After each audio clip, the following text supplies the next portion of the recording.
Hi everyone, Rob here from Way Out West. I've got another great interview for you today. I get to have a chat to Paul Slattery. He's a mighty fine singer and great guitarist, and many of you will know him from his work with Blues Roulette, the Moreland City Soul Review, and a couple of other bands. I get to talk a little bit about Paul's background, and we will, of course, talk about the fantastic gig coming up at Way Out West, Sunday, December the 3rd. It's the Blues Brothers versus the Commitments Review. Ben Wicks has put together a fantastic band, 8-piece band in fact, which will feature horns. You all know you're going to have a good time, you're going to know the songs, and you're going to be shaking a tail feather. So please remember to hit the like and subscribe button. It really helps me out to know that people are watching the videos. Look forward to seeing you very soon, and rock on, my friends. And start asking a few questions before we talk about our Way Out West gig. I need to learn a little about you. I normally try and do a lot of research, but I can't find much on you, mate. You're a hidden gem. I like to keep everything pretty underground. Can you tell us, early in your life, growing up, was singing a big part of family life? Uh, Look, my mother was a singer, so yes, it was, and I mean it was something that just always happened.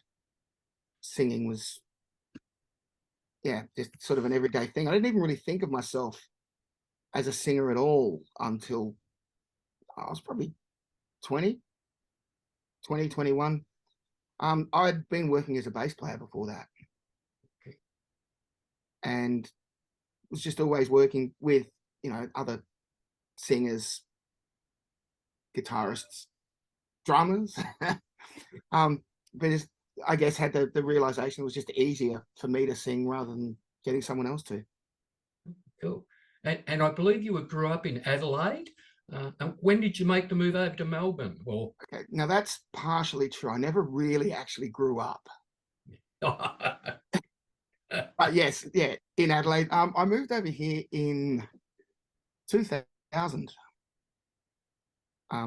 Moved over with a band looking for international superstardom, yeah. which somehow managed to evade me.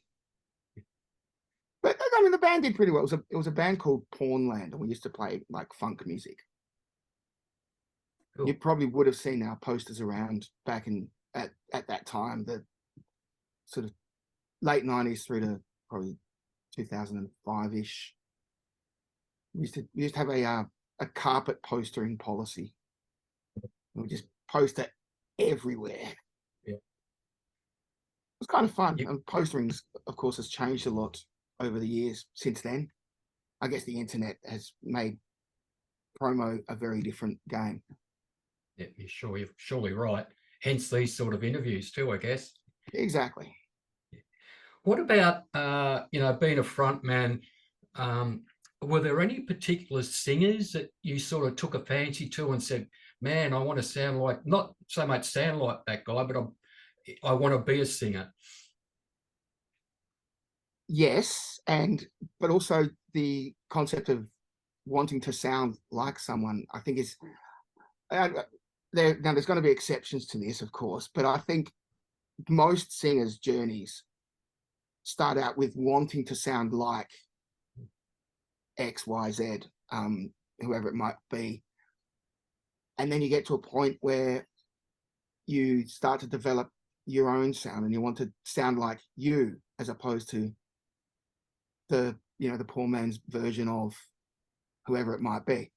And I mean, for me, when I was growing up, it was all about James Brown, Joe Cocker, and Robert Plant, and they were the three singers that really, I guess, shaped me vocally.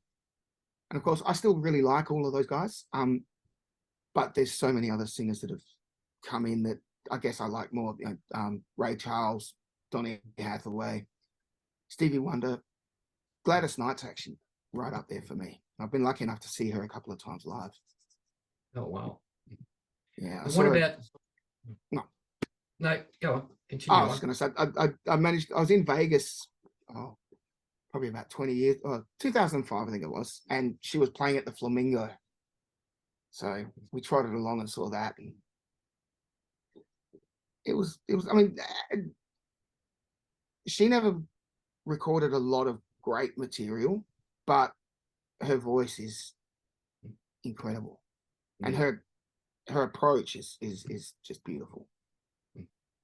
Yeah, one of those lucky moments. My friend, good friend Terry Smith and Phoebe, they were in Chicago once, walking down the street, and they seen that Aretha Franklin was playing, and they walked in and they had a couple of tickets left, and they said, "Thank you very much." Got to be in Ah, the right spot at the right time sometimes.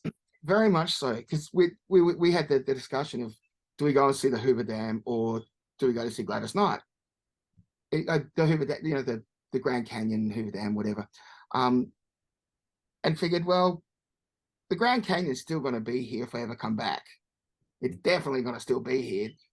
Gladys may or may not be, and and I saw her again. She came out here and played at Hamer Hall. Oh God, I don't know. I have no idea how long ago things were now, because the whole COVID thing's just messed up my timeline. So it used to be, it was 3 years ago, it was 5 years ago, but it could have been 5 years ago, it could have been 8 years. I don't know. But You just know you were there, which is the important yeah, thing.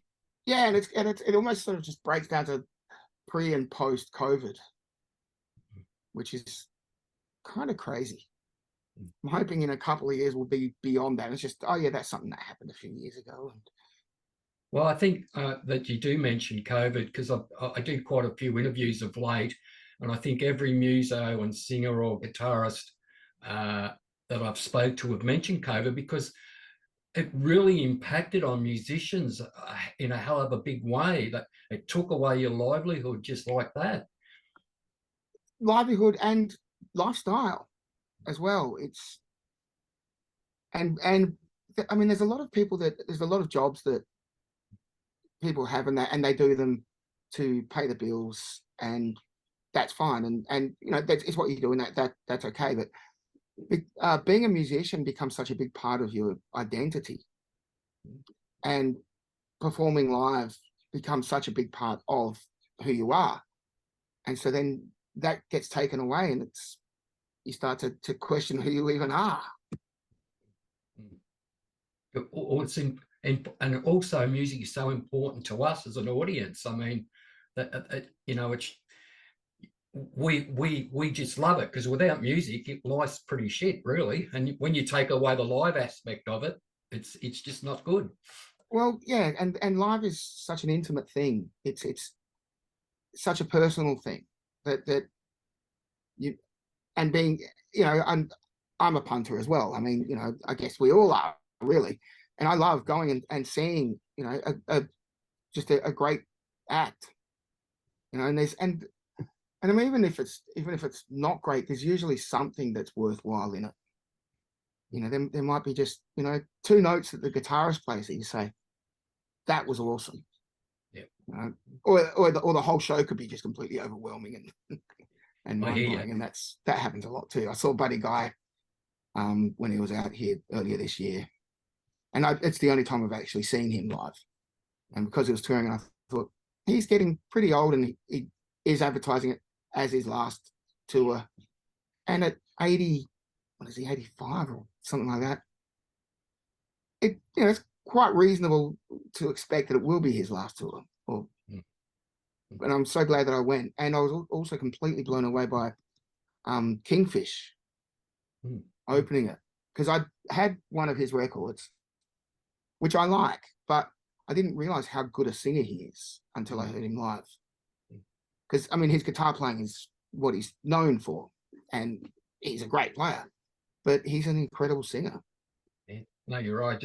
We just seen him when we were in New Orleans for Jazz Fest. Another one I really liked too was Marcus King. I've heard Two good young things. I haven't guys that, seen him. yeah, yeah, if you get the chance, do. I mean, it's those two young guys that are going to keep that blues going for us, and the Gary Clarks of this world, sort of, to keeping that music alive, which is great. Yeah. Now, not only are you an incredibly great singer, you Oh, also play shucks. guitar. When did you take up the guitar, mate? No, you are a great singer. Don't undersell yourself. I'm not You're a underselling myself. I'm just saying, oh, shucks. all right. When did you also take up the guitar? I picked that up when I was a kid. I started Mm. playing, but I was working a lot more as a bass player than as a guitarist, traditionally. But because I ended up doing a lot of work with old mate Ben Wicks, who is a bass player, it makes sense for me to pick up a guitar and play it. Which I did anyway. It's not as though I hadn't touched a guitar for years, but I just didn't play guitar live all that often. You mentioned Ben Wicks. That's actually my next question. He's a great mutual friend of both of ours. I'm sure he's a great bass player and he's an all-round fantastic guy too. Tell us, when did you meet Ben, and what does his band Blues Roulette mean to the Melbourne blues scene, or music scene, I should say? I was going to say, you probably know more about the Melbourne blues scene than I do. Yeah. Oh, you should. But Ben, no, I first met Ben, 2000 and maybe five, six, somewhere around there. A friend of mine had moved down to Williamstown, and Ben may have been living in Williamstown or Newport or somewhere around there, but he was on that scene. And so this friend of mine is a guitarist, and we used to work together a lot. And he got in with Ben and Ben's buddies, and so I ended up going down there and doing gigs with Jed, the other guy, and then Ben was playing bass with us sometimes, or other times I'd be playing bass, but just got to know him then.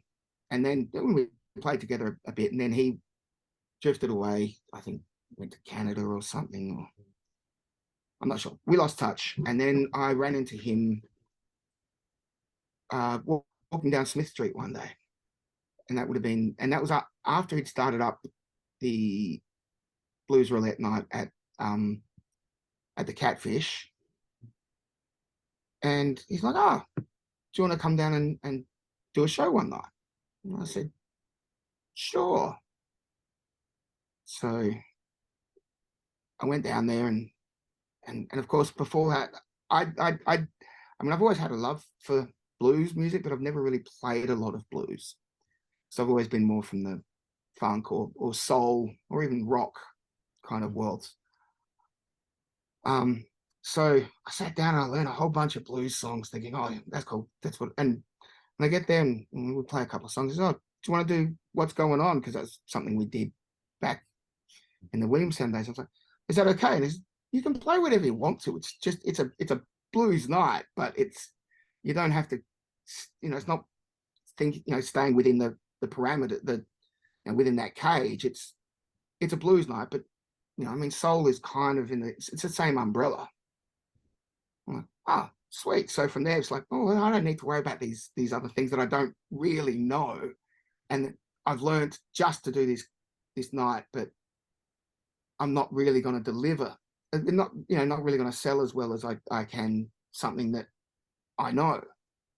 Mm. So and that's how we reconnected, and then I ended up going back in and doing a whole bunch more. Oh, that's cool.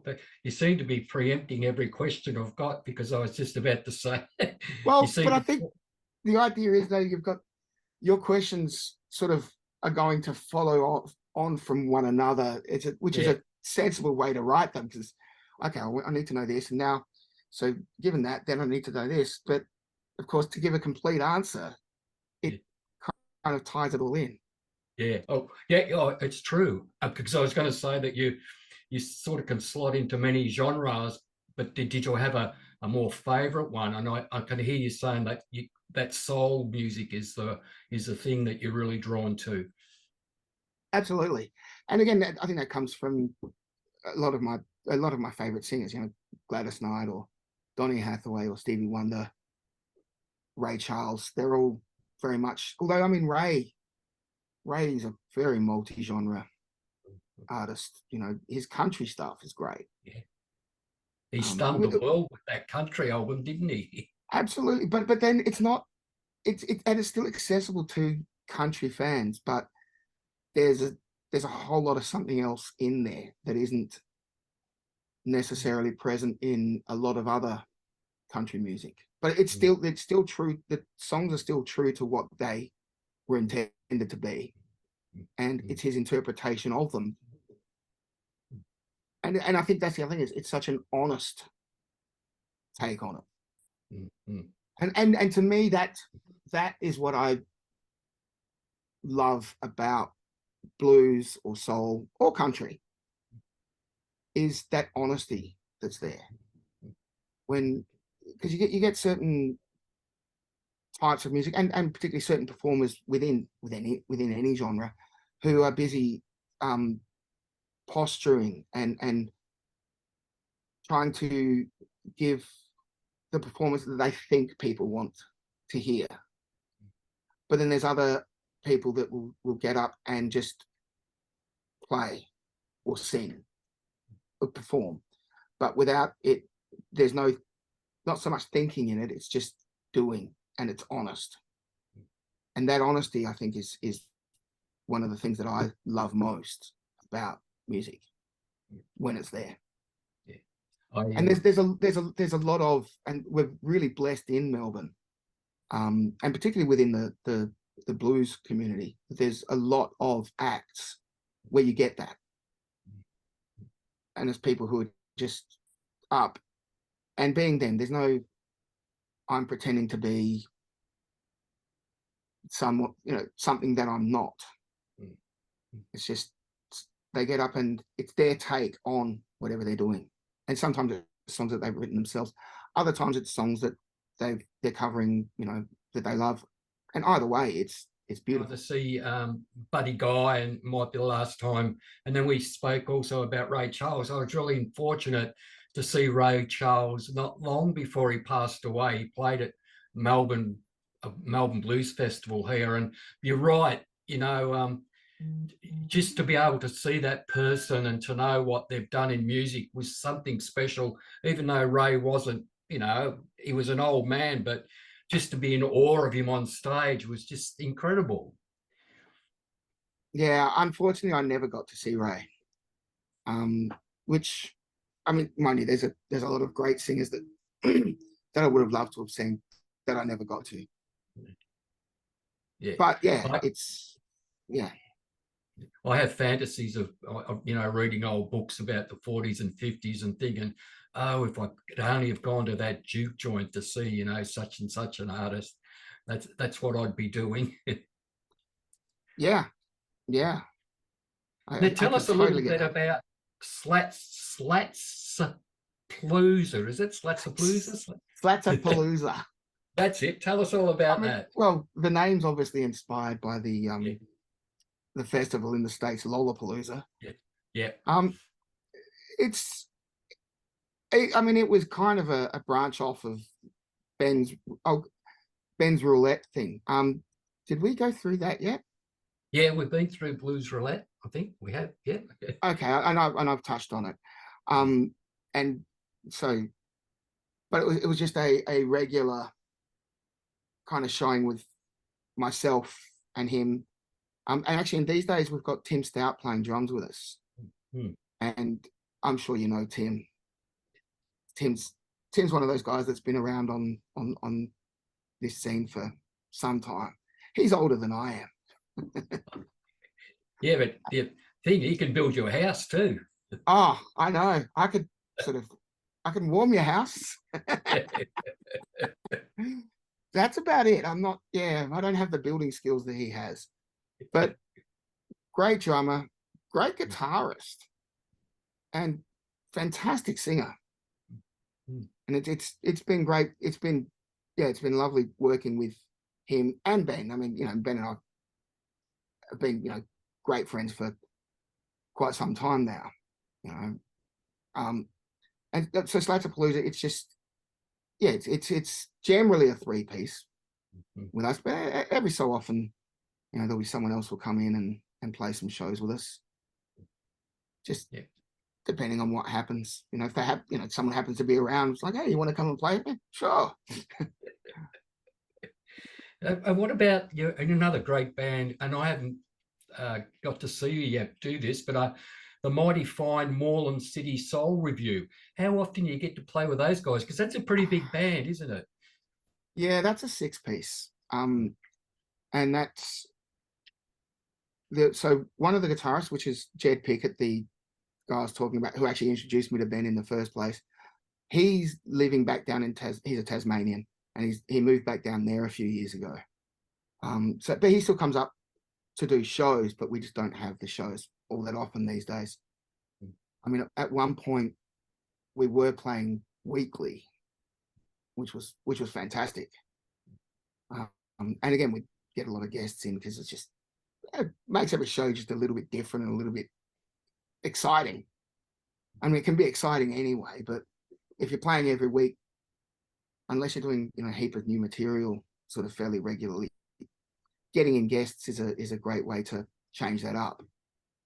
I mean, we had Liz Stringer came and did a show with us once, and Mia Dyson, Jeff Lang. Trying to think, it was a few years. It was again pre-COVID. COVID turned my brain to mush. I mean, it was a little mushy to start with, but it's even more so now. But yeah, that's a great band, which we have actually been recording an album with over the past 12 months, which hopefully should be seeing daylight within the next few months. I think it's Maybe we could do a CD launch for you. That would be good, actually. That would be very good.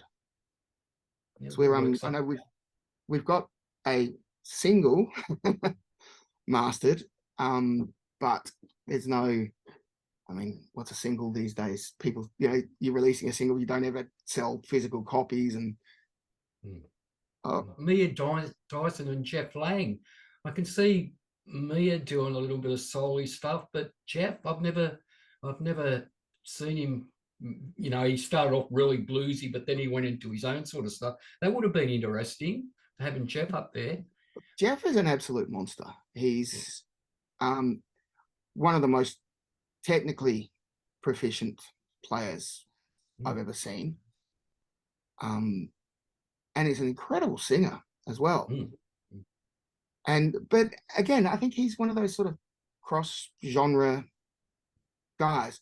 And I mean, when I say, you know, when it's Moreland City Soul Review, we don't. It's like blues roulette. It's not strictly blues. It's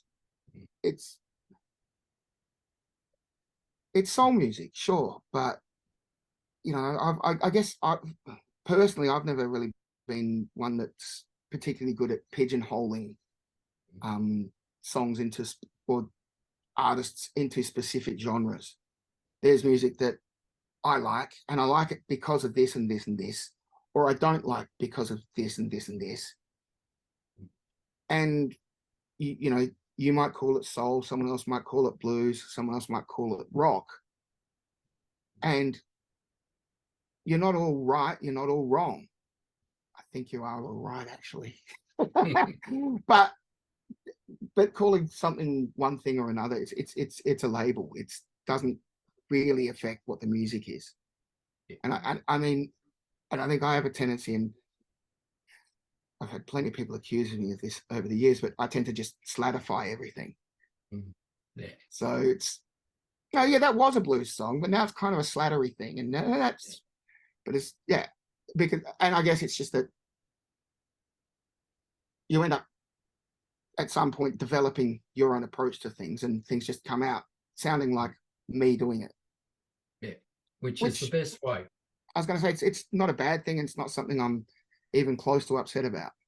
Yeah, we deliberately called ourselves Way Out West Roots Music Club. I mean, I love the blues so much, but people get stuck in a genre, you know. Like, we have some fantastic people come to our club, but if you put on something and they'll go, oh, that's not blues, but it's music. I mean, it's great music. It doesn't have to be blues or whatever. It's as long as it's played good. Right, and yeah, and there's that honesty in it. Yep. And to Yep. me, that's exactly where I believe it should be. And yeah, and people do get so hung up on labels, Mm. which if that makes it easier for people to understand and makes it more accessible to people, so be it. That's fine. But Yep. it's just it's not something that I'm particularly good at saying, oh, that's there. When I was at university, this is a complete aside, but Yeah. I studied mathematics at university, which everyone's like, oh, surely you did a jazz degree. I'm like, no, I studied mathematics, and I majored in two different streams, but there was pure maths and applied maths. I had no idea what the difference was between the two of them. It was Mm. just certain subjects fell under one umbrella, certain subjects fell under the other umbrella. And I remember talking to the heads of the departments about doing an honours year, which I ended up doing. And I ended up doing it in the applied maths department simply because the subject matter that I really wanted to cover was taught by them, not by the pure department. But I had no idea really what justified, or what which one fell into what. It's just how it happened.